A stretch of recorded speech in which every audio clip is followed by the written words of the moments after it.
Welcome,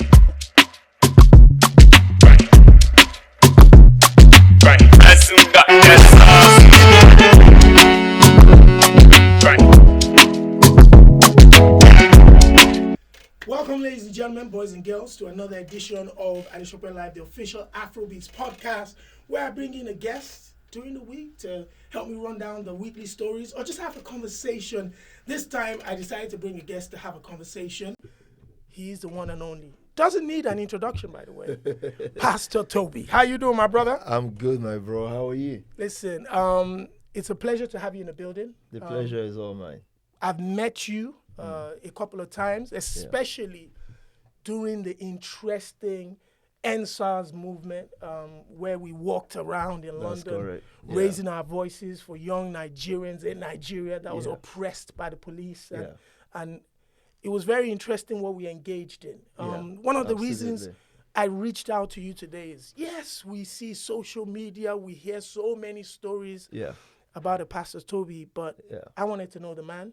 I wanted to speak to you about religion, especially with the influence, not only in the United Kingdom, but most importantly back home in Nigeria.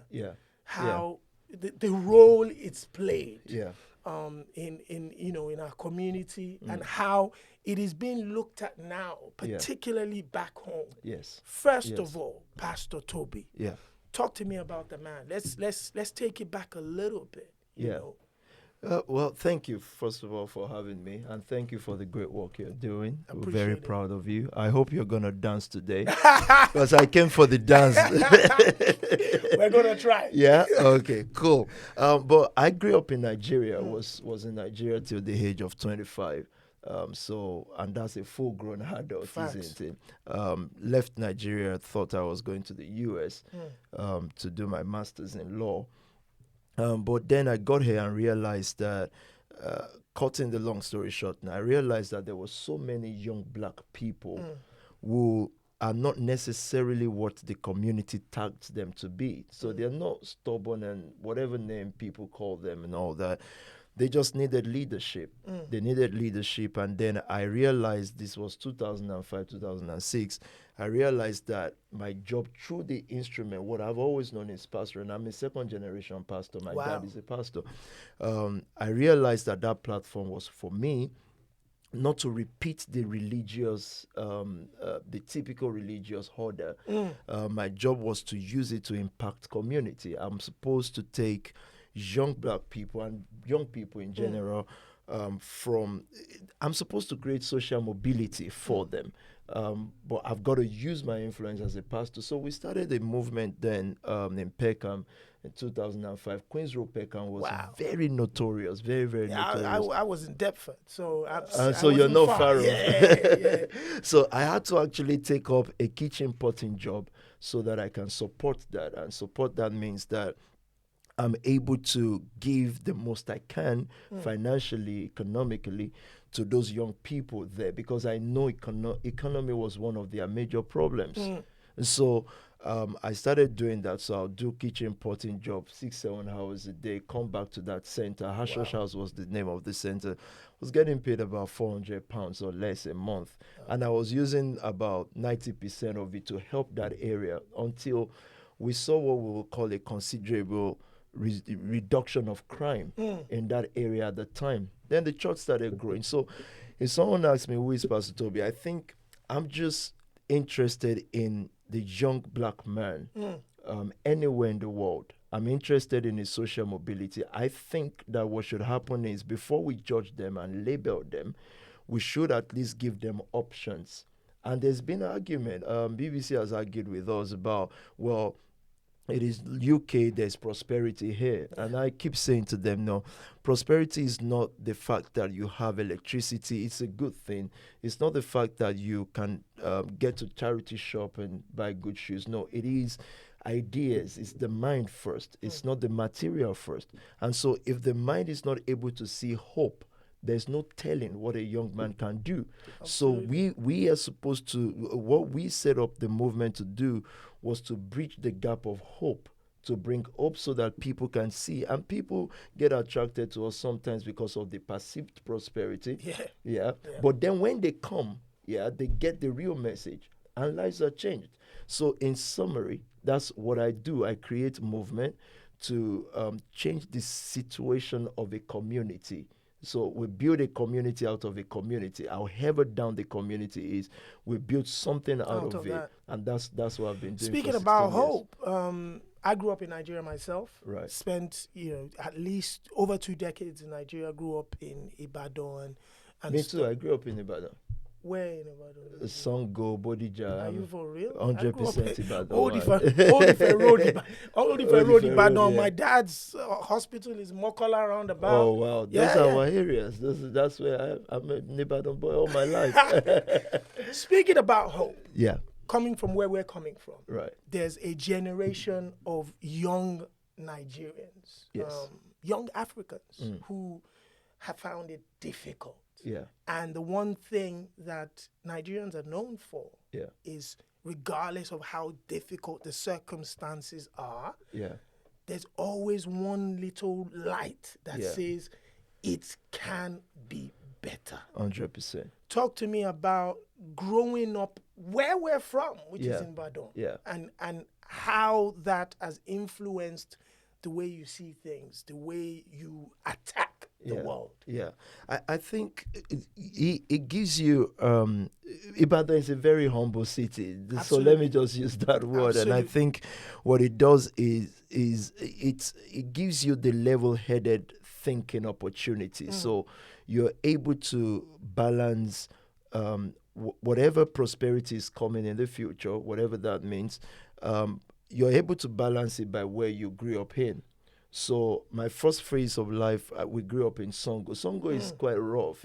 It's not different from Mokola places like that. Yeah. Then I saw my dad work hard to get us out of Songo to live in New Bodija, which is a more the plush side. Yeah, exactly. That's where the rich folks hang. So I had the balance of both growing up. So it's then not difficult for me to associate with the call them the down and out temporarily, and then to associate with those who seem to be the haves. So it wasn't difficult for me. I can see a world, whereas those that we met in Bodija, where people who didn't know Songo exists, they went to private school, Bodija International School, and all this. But I had the blend of both worlds. And then how did that help me to see the world now? I can relate. I can do business right now at the toppest level of business like I've been doing for a few years here. And I can also reach out to those who, again, are from basic areas and stuff like that. So that really helped me. And talking about hope, like you said, a normal Nigerian is dogged, is a fighter.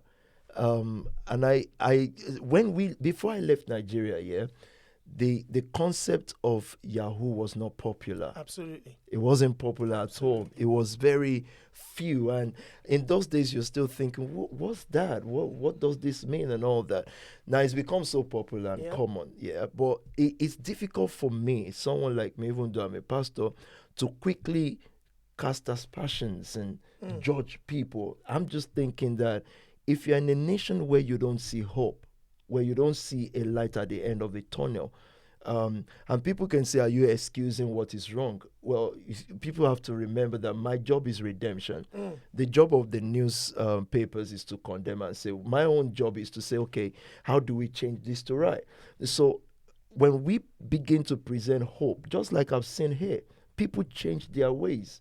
People begin to see possibilities. People begin to see that you don't have to necessarily do this to get this. There's another way out. So hope must leave the realm of theory to pragmatism.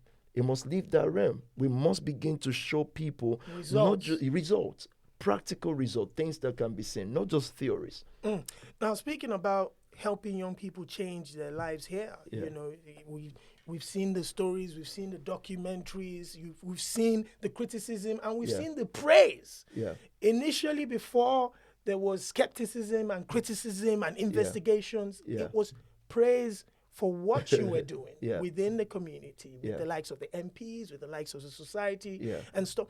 Talk to me how you go from, trying to change as little as you can to trying to change as much as you can. Yeah. Young men and women within the community that have the records that they've presented to have had the history that they've had. Yeah. But through the mentorship, through the organization, there is proof that they have changed. Yeah. Talk to me about that process. So for me, like I said, we started these 2005. I was just, because you've mentioned church in Nigeria. Yes. Because I grew up in church, I was just tired. I was tired of the same style. The same style. So I felt there must be more to this. There must be a new way to reach a generation that is completely disconnecting from the church and stuff like that. Because I went to Ogun State University, Osu.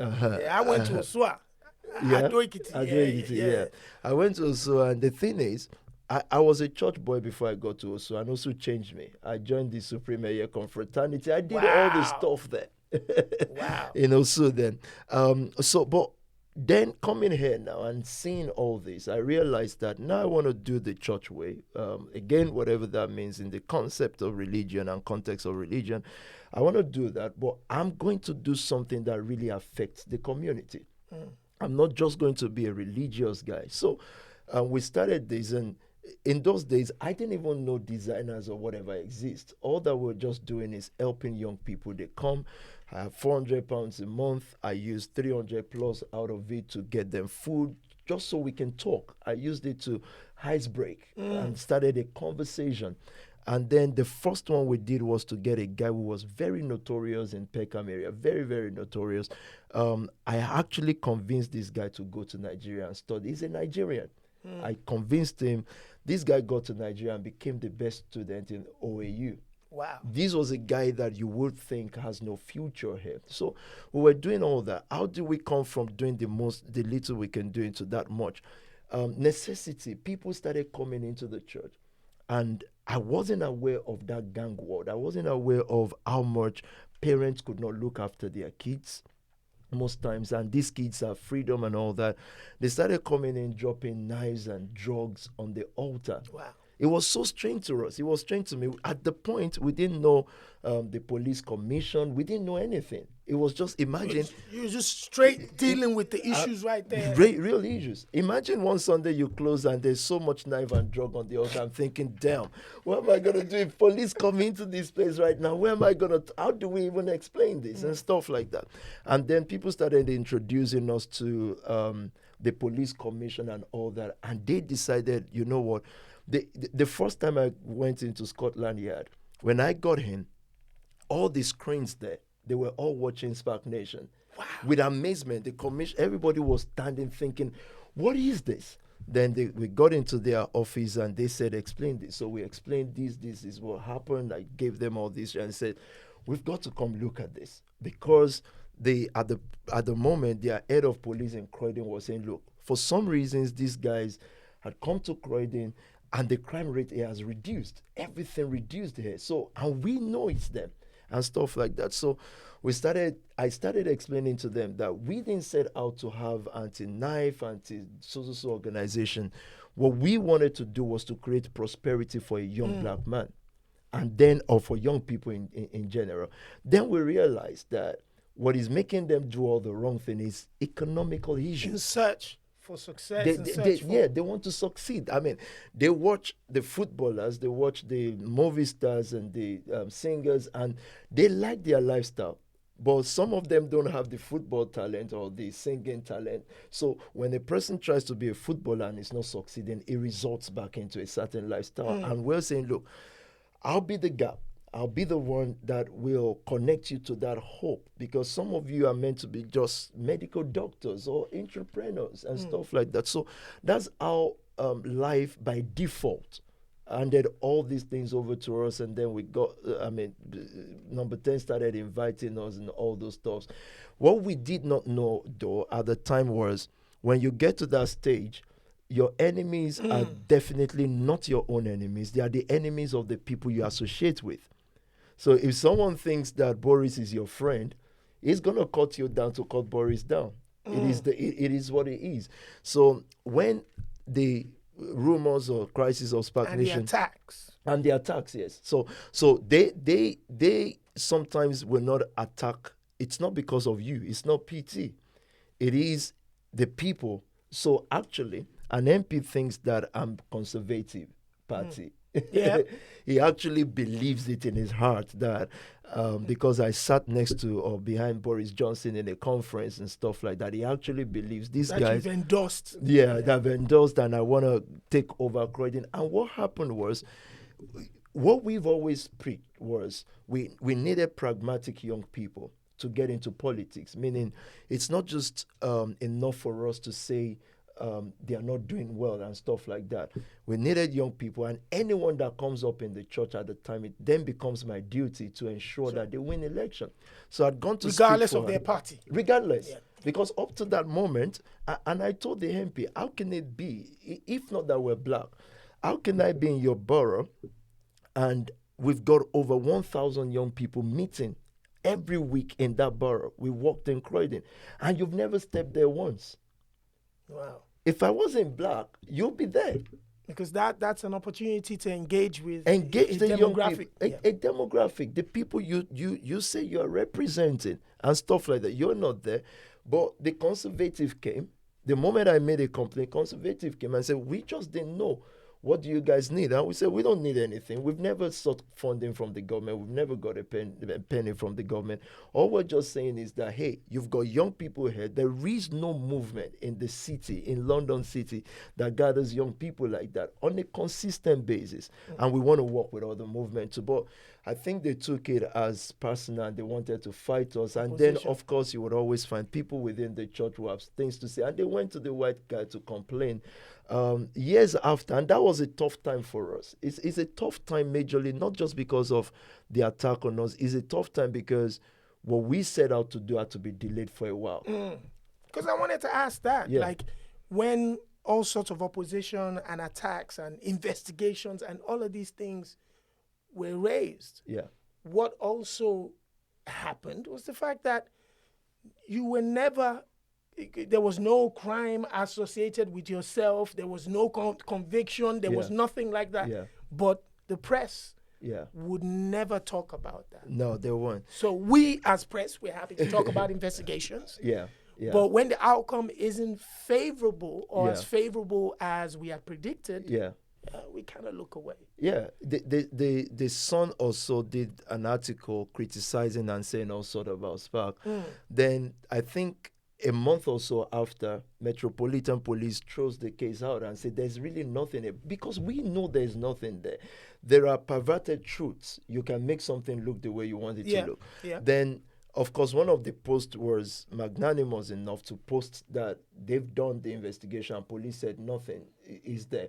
Then we reached out to other newspapers and they refused to do it. They won't put it up and stuff like that. But then I think we've learned, we grew. We grew because we understand. I think before then we thought that if you're doing what is right, we've Metropolitan Police knows how much we've saved the government. You're talking of at least 30 million that we saved the government without getting one penny from it. By stopping crime. By stopping crime, because they spend over 1 million policing. Policing and to investigate one homicide. Wow. So we've shown them people how this person was going to do X, Y, Z. What is most painful to us is this. You know, when the rumors started, right, and they started attacking Spark Nation, we used to have houses then that helped young people that were going into crime and stuff like that. So the rumors started and we realized some of these houses, we have to disband them. Just let us have peace because we didn't have to do it. It's even costing us. Guess what? About 2 of the houses that we had to send the young men out because their parents too were talking and it was the so talk they were of the staying town. there. They were staying there and they were safe. One of them is dead now and the other's back to prison. Wow. Now for me, that's painful because I'm thinking... That's like a loss. That's a loss. And they are not my brothers. I don't know them. But I'm thinking it's a loss for everybody. And I'm looking at the black community saying, can you not see this?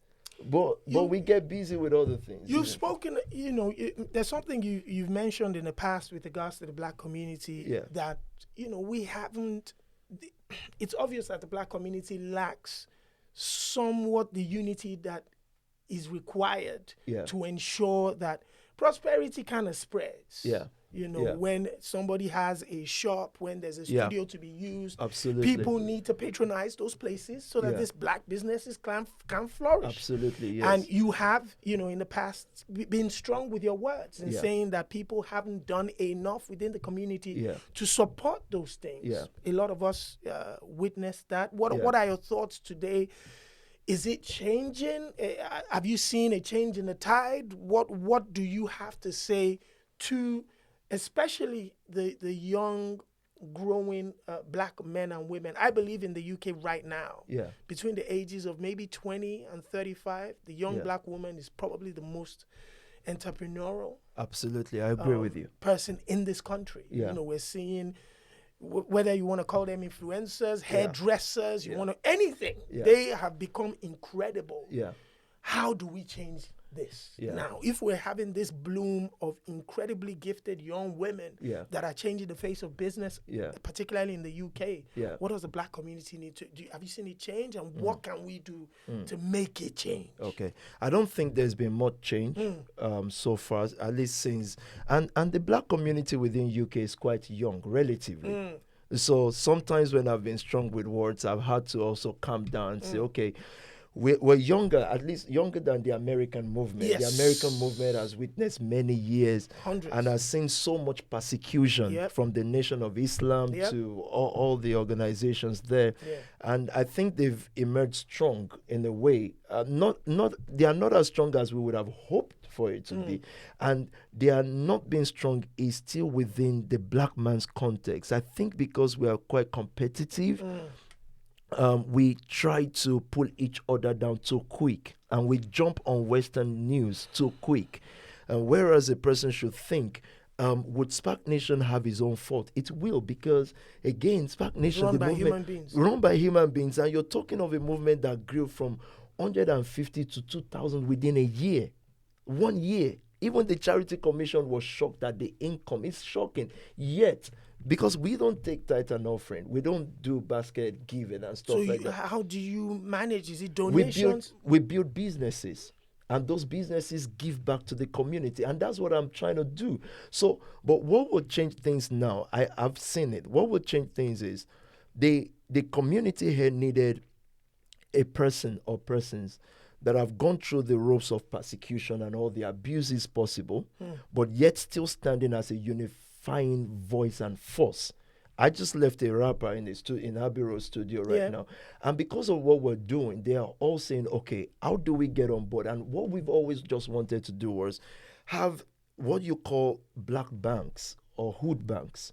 On Sunday, I'm going to be announcing a £150,000 funding for young black people. We start from £150,000 and then hop it to millions and whatever else we have to do. So what I realize is that they are all rallying around these things now because they've read the news. Everybody has expected the worst to happen to us. Nothing has happened because there's really nothing Everybody there. everybody was looking. Yeah, I know. Everybody was looking. And now we're still standing. It's still PT. We're still walking around town. So I think what would happen is that people will begin to have courage to come out, all our rappers, all the musicians, because they were also afraid. They understand the system. Yep. If you come out too much, people are going to get you. People are going to come after Then you. they start looking at you. Yeah, and now I can sympathize with them. Before now, I'm thinking, you guys are making money. Your brothers and sisters are dying. I've got option. I don't have to be here. I can be in Nigeria.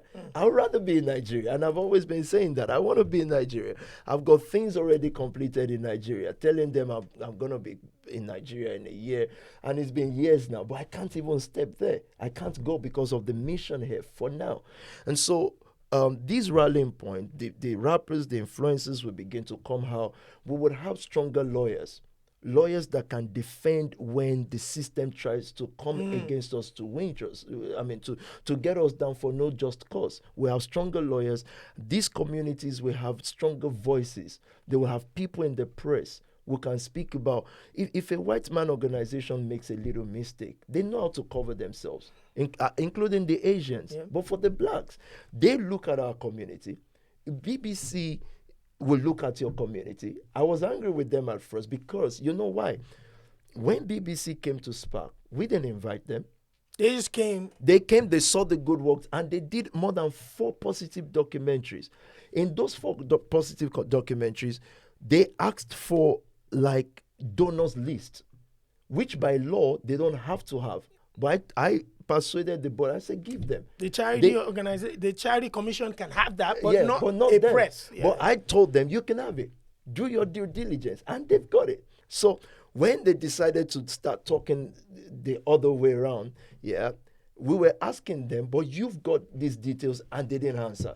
They were just determined because they know Spark and everything is popular within the community. So for them, it's just recording what's popular. It's time to bring it down. Yeah. What about obviously your lifestyle? The fact that, you're a confident man, you like nice things. Yeah. First of all, where did the taste for this exquisite things come from? Where did that taste come from? I think it came from God. That will annoy people, isn't it? So, if you've seen how God dresses in Bible, you'll not blame me. Yeah. I've been a bad guy. I haven't been reading the Bible. You've got to read the Bible. But on a serious note, it came back from the community. I understand the community. I know what they want to see. If you look at my pictures years ago, I was a guy in suit and tie. I was very suited and tied, like a pastor. But I realized that it's not about what I like. It's about what the community likes. Why are they listening to their rappers and stuff like that? If I was in suit and tie as a pastor, they won't listen to me. But I have to be able to attract them first and then speak the message to them and say, look, whatever your rappers are rapping about, I don't know about it. So I can't rap about what is not real to me, but I can present what is real to me to you. But if I don't look like them, I'm not even going to attract them at all. Do you care about how other people would see? Because people on the outside, what you're saying now, yes, it makes sense. Yeah. You're trying to appeal to your demographic that you are preaching and taking care of. Yeah. However, people outside of that demographic, Yeah. they don't understand. They're not part of it. What they just see, is a pastor looking nice, is dressing in designer clothing, is driving flashy cars. Yeah. How can this be a man of God type of stuff? Do you care about what people outside, how they see you? Well, personally, I want to care, but I've got to place my priorities. My priorities are the constituency that I'm reaching. That's my demographic. The other ones, it's difficult to change people's mind, especially when people refuse to see beyond what they can see.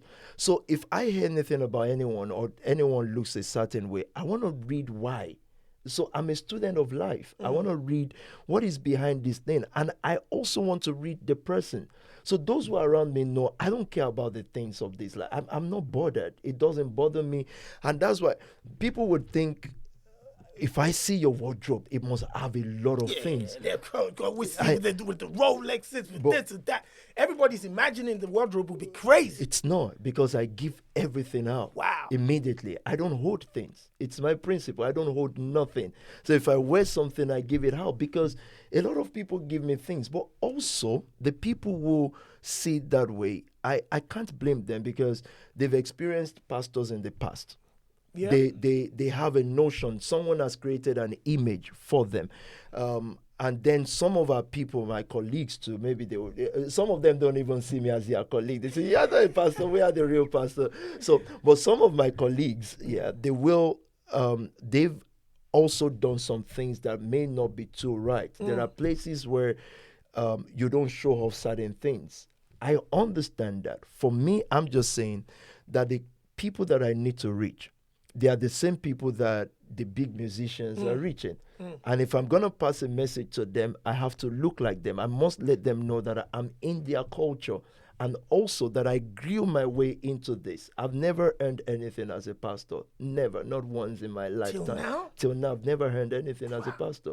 And I think that's the mystery. People get mystified by, and I think police have asked me too before, many occasions. I'm sure they when they were doing all sorts of investigations, that would have been the number one thing they're looking for. At a point, I've got maybe 5 major organizations or institutions looking at me, looking at every single thing and looking for faults. 5. But that must have been scary, though. For a young black man in this country, whether you feel you're doing right or you're doing wrong, once you're getting, the police, the this, the that, they're in your books. They're in your books. That will keep you up at night, regardless, because any mistake can make someone feel like... And you don't even have to have done wrong. Yes. It's just the mistake that they're looking for. And I think because I had very good people around me, very loyal, good people who are not yes sir, yes ma guys.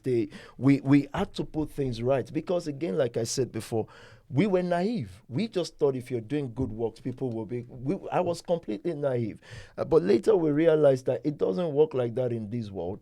You'll be questioned for so many things. So God, but what is good about that is, and I've always told people, you don't need to be scared of investigation, because what it does on the long run, apart from the noise of the news, what it does on the long run is it makes even the organizations, or they see you for what you are, and they are not idiots. They know this one is a mistake, this one is wrong, and stuff like that. So I've had to trust the system through all this. I had to trust the system. I had to know that we've done nothing wrong. We just wanted to help our community. Do we have people out of 2,000 plus people in the church? You have people that have 10 people, that misbehave, and people that are not happy with something, and then we wanted to hear them. We wanted to listen to them, but I think for most of them, appearing on TV was more important than the real issue itself and stuff like that. So it was scary initially. And eventually we looked at it and thought, you know what, we just have to keep our focus, because the lives that we're touching are more important than how people perceive us. So when people have said, oh, but we just see you as a flashy pastor, I said, yeah, look at that. But go as far back as 2017 and see the article Financial Times wrote about us. These are lives, people's lives that will never have moved near Financial Times. Since when has Financial Times cared about featuring black guys on their newspaper? Financial Times, and they wrote about this young man here. They wrote about two others, how their lives have changed. Yeah. So we look into those lives, and when I look at those lives, at that point, I can't care less about the criticism and all the stuff. I just wanted to talk about the impact of, now going back, like I said, we met during the NSAS movement. Yes. Police brutality in Nigeria. It's not only in Nigeria. We've seen it in the UK. Yes. We've seen it in the United States of America with the lynching of George Floyd in front of everybody else. Yeah. And people in Nigeria particularly started to turn their angers at leaders of the church who had become powerful, influential, wealthy in front of people. Yeah. But it seemed like the people they were pastoring were not the priority. That's right. But the government officials and hanging around with the presidents and all that was more important to them than the young people. Yeah. What would you say about that image, particularly in Nigeria, and what can we do, to kind of remedy that tough spot? Yeah, I think the NSAS was a big message to Nigeria and to people in Nigeria in places of authority. It means that when the young people are ready, and I do hope they are ready, when I'll give my life to causes like that. I don't mean just money, because we did give a lot of money to the cause whilst it was running in Nigeria. Not so much here, because I didn't even know. The rally where we met, I didn't know until a night before. And I was caught swearing. I was swearing and doing all my beats on online and stuff like that. But because I've spoken to, and I've spoken to many of those leaders that you just referred to. I understand their plight as well. I don't agree with their plight, but I understand it. I understand that they live in a country without law and order. And so if government decides to come after you, they will really break you. And for them, they have all these big things that they are building and stuff. And that happened to us here as well. The people that were supposed to help, or that we were helping, in credit, when they just backed out, because they don't want an MP revoking their license for place of worship. These are people that have sought money from us and we've given money to. But I think that's the way life works, right? For Nigeria, what we're telling the current leaders, number one priority for me is they need younger leaders in charge now. Facts. A person that has been leading a work for 30 years, years, it's not possible for him to see a social activist point of view. Yep. Because he's been locked up in a world where everybody prostrate for him, everybody kneel down, everybody is the Superman of everybody. And so it's impossible, even though he's trying to see it, it's impossible for him. So we're saying that if we're saying new leadership in Nigeria, young people's leadership, maybe we start from the church. I know that's a tall order. Maybe we start from the church because the church is supposed to be an example, isn't it? For the nation. For the community. For the community. Yep. Because the church is really the community. That's where the people are. The church, the mosque, and other religious organizations. And so I've been saying to them that you do know that if you don't have someone you are elevating, it makes you small, no matter how big you are.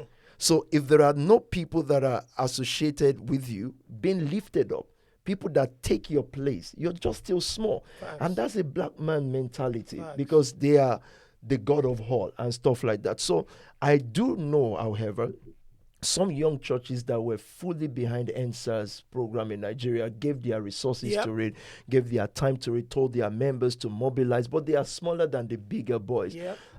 Either the bigger boys like it or not, the message is this: time will make things pass away. And it's going to be our turn, either they like it or not. My greatest fear is I don't want the young pastors also to copy the old ways because I think the old ways really affected Nigeria. I think it messed things up a lot because people saw prosperity for the first time and they started taking pictures with the people, the oppressor became part of and it is wrong. So I feel a generation is coming up, and that's why I've been saying to people that you can't get disconnected from church because it is still a mobilization ground. It is not just a religious ground. American movement and liberation, church played a major role in this. So in the Nigerian Revolution, whatever that will the name it is going to be called, because there will be a revolution in Nigeria. Either they like it or not, there will be. And I have all my own theory and proposition for how Nigeria would change. For maybe I'm going to be arrested if I start saying all that, and I don't mind arrest. It's you. It's you. But I've got two more questions for you. Yeah. One will be, yes, I know that you're still carrying on, helping young people, doing what you're doing, but you've taken a step back a little bit from church activities, I believe. Yeah. What is the future of Pastor Tobi and, the movement that you started as far back as 2006? Yeah. What is the future for you? How do you see it going forward? Well, what I'm doing now is connecting more. I wanted to work with an international organization, and I got pulled back from that because I realized that the impact would be minimal. I want to touch people at the grassroots level. I've never sought fame or stuff like that. I don't even want it. I just want to touch lives practically. So what I've been doing now is connecting people from the music world to the movie world, connecting those who already have influence. Rappers are mentioning you in the songs all the now. time. And I was just telling one of them now that I wish I could rap, but it doesn't work for me. So he said, I'll write you. I said, I can't talk fast like you guys and stuff like that. I want to bring everybody together, even the dwellers and stuff like that. Again, my focus will be to create economic solution for young people. A bank where young people can go to and they don't have to go through the hoops of Princess Trust and all these people. I want people that are aspiring to have access to funds. It's always been what I've set out to do. So taking a step back from the church and having right leaders there to do what the church is doing and what the church is meant to do has given me opportunity to connect with people from the Jewish community to the Asian community, and they all listen to me, from properties to stuff, and making them see that, look, I just need you to help a community. This is how we will work this out. So if you ask what is the future for Pastor Tobi, again, I cannot put it in words because I don't know. I'm just going to keep doing what I'm best at doing, touching lives, every life, everyone. Imagine my DMs filled with requests every day, and I'm thinking, I wish I can meet all these needs. And we try on a daily basis. We give so people message you via DM asking for funds. From those who need £20 to those who actually need big deals. I've got a line, and that's why I was saying that for me, I just want to focus on connecting all that community together and making sure that people find real help in real time without going through many hurdles that they have to go through with these organizations out there. Final question would Yes, be to young people that are watching this. Yeah. I might have been, like others, they're down in the dumps. They're trying everything, music, sports, just trying to be better right now with this difficult, temperature, how everything is just crazy. Yeah. What would you say to any young person, not only in the UK, in Nigeria, around the world, that will possibly watch this? Yeah. And in need of some words. Absolutely. Thank you for that opportunity. Stay alive. That's what I'm going to say. Stay alive. Don't just make sure that whatever you do, either you feel like it's not being noticed and you're underrated or you're down there. Just stay alive, because there's something about staying power. And I think that's the biggest advice I got when everything seemed like it was against us. Just say, stay alive, be visible. If you're a rapper, for example, go on internet, free YouTube and stuff, and just do your thing. Don't care if it is 2 people viewing you or 3. Just stay alive. However long it takes, I think you're going to have your day. At some point, you have your day.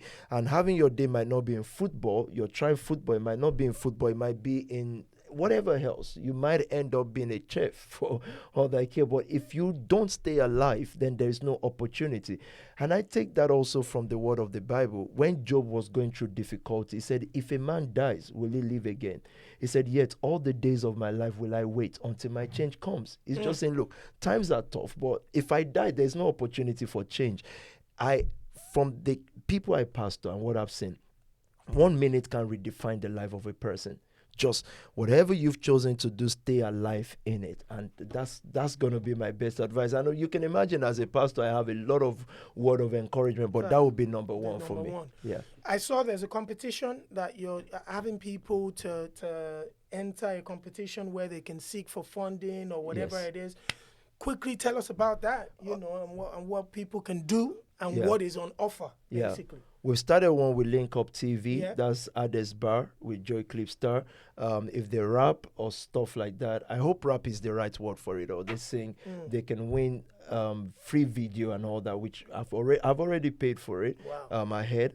And then there's this football one that's for 40 aspiring footballers. And what we've done is bought 40 trainers, the expensive ones, about £250 each. I heard the struggle in that area. But the mother of it all is what I'm about to announce on Sunday. And that's going to be our funding. We haven't even named it yet. So you know how unorganized we can be. But on my website, there's going to be a form there to fill. We're going to start with £150,000 and hoping to get it to 2, 3, 4 million to just help people, whatever they do, from those who are going back to school to those who want to change their lifestyle from gang into entrepreneurship. Once they present the business, the money will be with them within 24 hours.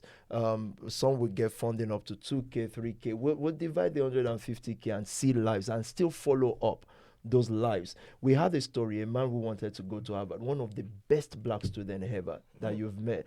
And they had no money. So we had to give them 10K or 20K then, and they're not church members. So I don't care if a person is a church member, Muslim, whatever religion. We just want to help the community.